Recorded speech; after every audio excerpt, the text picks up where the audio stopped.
राधा स्वामी जी। आज के सत्संग की बानी स्वामी जी महाराज की है। सत्संग के वचन।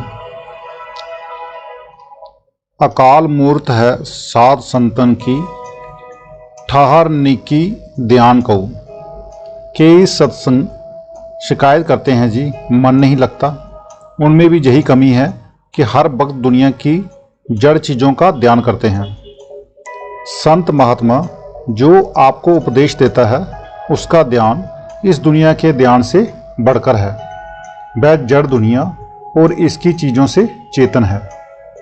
लोग गुजरे हुए महात्माओं की मूर्तियां बनाकर ध्यान करते हैं। सतगुरु तो जिंदा मूर्त हैं। अब जो तस्वीर है वह तो जड़ है। जो मौजूदा महात्मा हैं वे चेतन हैं। जो सत्संगी ये शिकायत करते हैं कि जी स्वरूप नहीं आता, उनको चाहिए कि ख्याली स्वरूप का ध्यान करें। असल में गुरु का असली स्वरूप सतनाम है, जो 10वें द्वार के ऊपर नजर आता है, मगर क ख दे से शुरू होती है। अगर देश स्वरूप के साथ प्यार नहीं तो अंदर तरक्की भी नहीं होती। शीशा नहीं कहता कि मुझे देखो, मगर मतलब ये है कि जब हम स्थूल हैं सतगुरु देह है, जब हम सूक्ष्म हैं सतगुरु नूर है, जब हम कारण में जाएंगे तो सतगुरु शब्द है, जब लड़का प्राइमरी में होता है उस्ताद प्राइमरी की लियाकत दिखाता है, जब मिडिल में आता है तो मिडिल की। इसी तरह जब बीए या एमए में आता है तो उस्ताद उसकी पूरी लियाकत प्रकट कर देता है। उस वक्त लड़के को पता लगता है कि उस्ताद की लियाकत क्या है। मैं यही तो कहता हूँ कि पार ब्रह्मा में पता चलता है कि सतगुरु किस शक्ति का मालिक है। बाहर अगर किसी ने कह दिया कि जी महात्मा अच्छा है तो यकीन आ गया, अगर किसी ने निंदा कर दी तो भरोसा उठ गया। इसलिए महात्मा कहते हैं कि तू हमें बड़ा भाई समझ ले। जब गुरु का नूर स्वरूप आ गया तो शिष्य का धर्म क्या है, उसका ध्यान करना। फिर प्रीत लगी गट धुन में, चढ़ पहुंची पहली सुन में।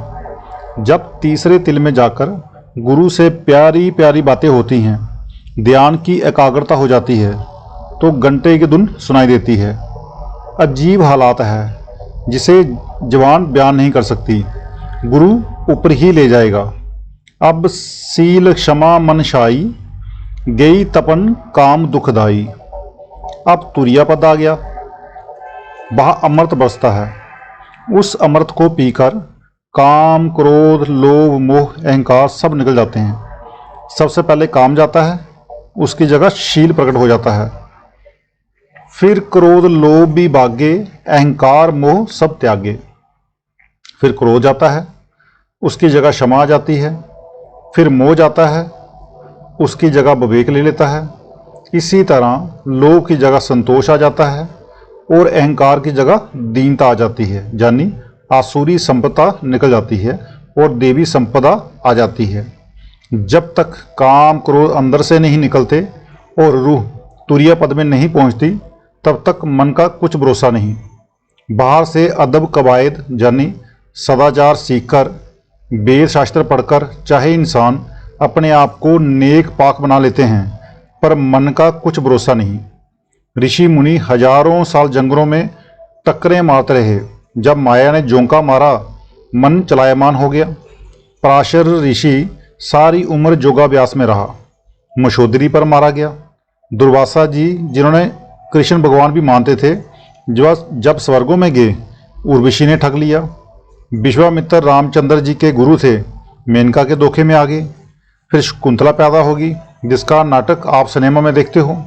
बड़े बड़े जबरदस्त महात्मा हुए हैं, लेकिन तुरिया पद में ना पहुंच सके, काम क्रोध अंदर से ना निकाल सके। जिस घर में मालिक ना हो वहाँ चोर खुद आते हैं और खुद ही लूट कर चले जाते हैं। अगर घर का मालिक आ जाए तो चोर भाग जाते हैं। मैं कई दफ़ा कबीर साहब की ये बानी पढ़ता था, पांचों लड़के मार के रहे राम लेऊ लाए, तो हैरान होता था कि इस शब्द का भाव क्या है। मैं शब्द के पीछे कई साल लगा रहा कि लड़कों को मारकर लब किस तरह लगती है। जब बाबा जी महाराज मिले तो ये बेसमझ आया कि पांचों लड़कों से मुराद काम, क्रोध आदि 5 डाकू हैं। महात्माओं की वाणी हमारी बीमारियों की दवा है। जब सत्संग में बैठो, एक एक लफ्ज हृदय में धारण करो कि महात्मा क्या समझाते हैं।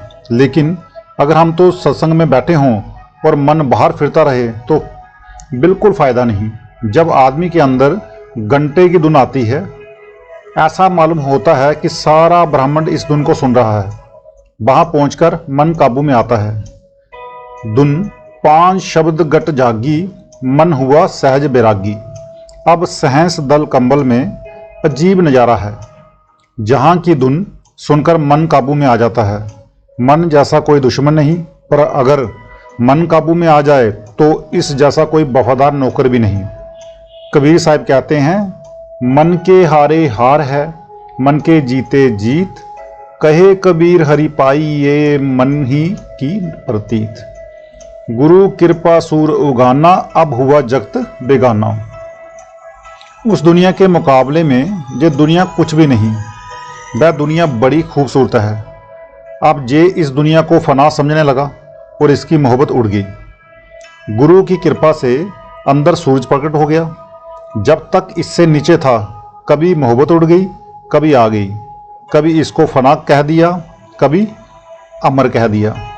गट बैठी तारी लाई, बाहर की क्रिया दूर बहाई।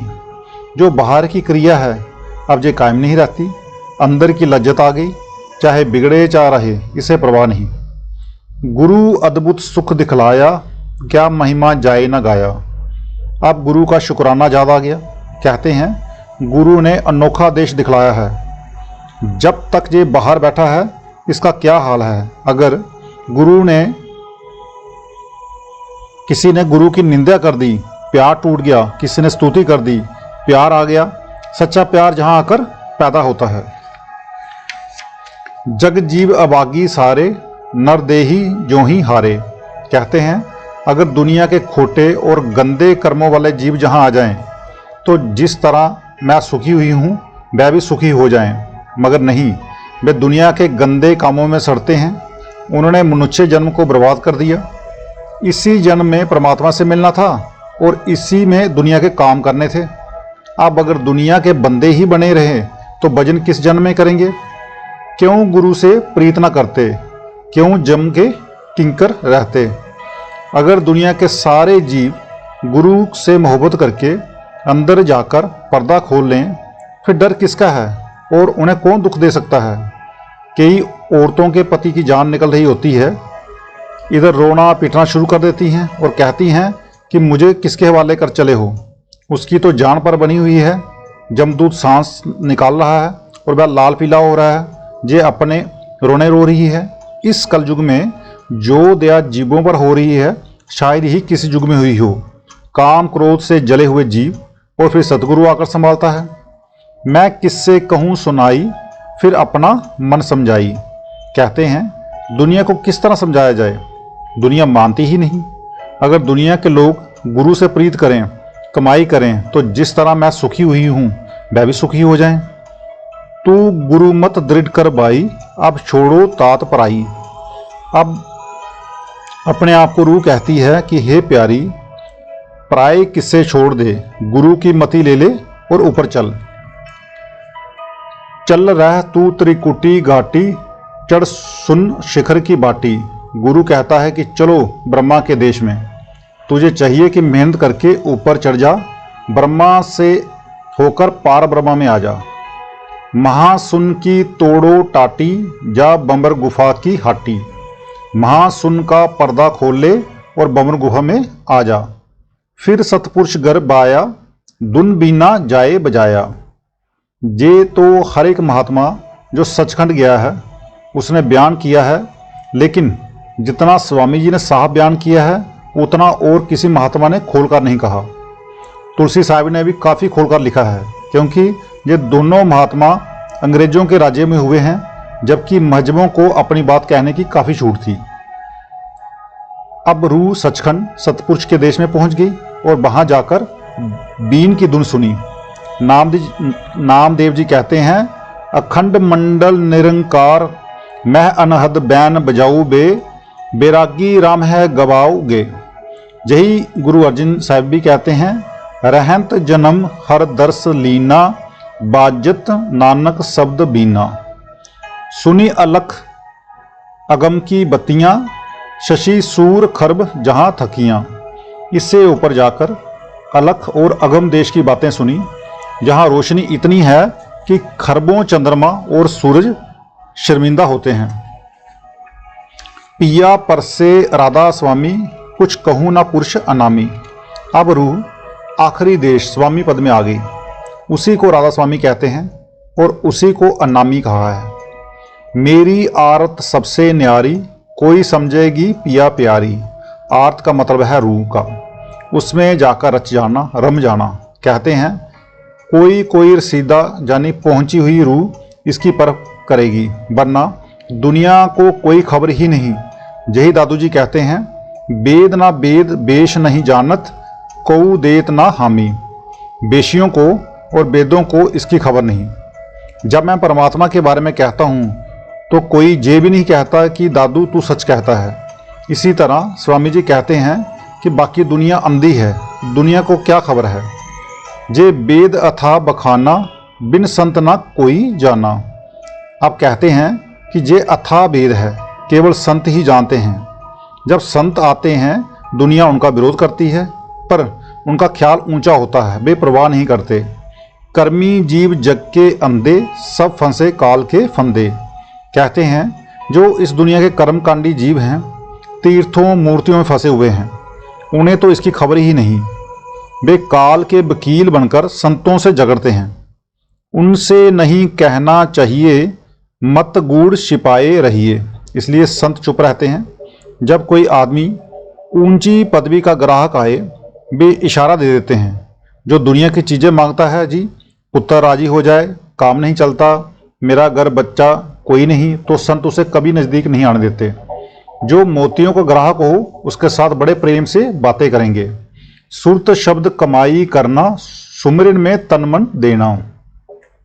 सबसे पहले सिमरन करो, फिर सूरत शब्द की कमाई पर जोर दो। सिमरन मुश्किल भी है और आसान भी है। सिमरन सारी दुनिया करती है। जमींदार अपनी खेतीबाड़ी का सिमरन करता है, दुकानदार सिमरन करता है कि मेरे पास कौन कौन से सौदे हैं, कौन कौन से और मंगाने हैं। इसी तरह कारीगर अपने काम का सिमरन करता है। मगर जिस चीज़ का सिमरन दुनिया करती है, मरकर वही जन्म लेना पड़ता है। इस तरह बार बार जन्म मरण में ही रहती है। संत कहते हैं दुनिया का सिमरन छोड़कर नाम का सिमरन अपना ले, पर इसके खोटे कर्म इसे इस तरफ लगने ही नहीं देते। ये जैसा जैसा काम करता है वैसा वैसा ख्याल पैदा होता है। गुरु दर्शन बहुत निरखना, दुन अनहद नित परखना।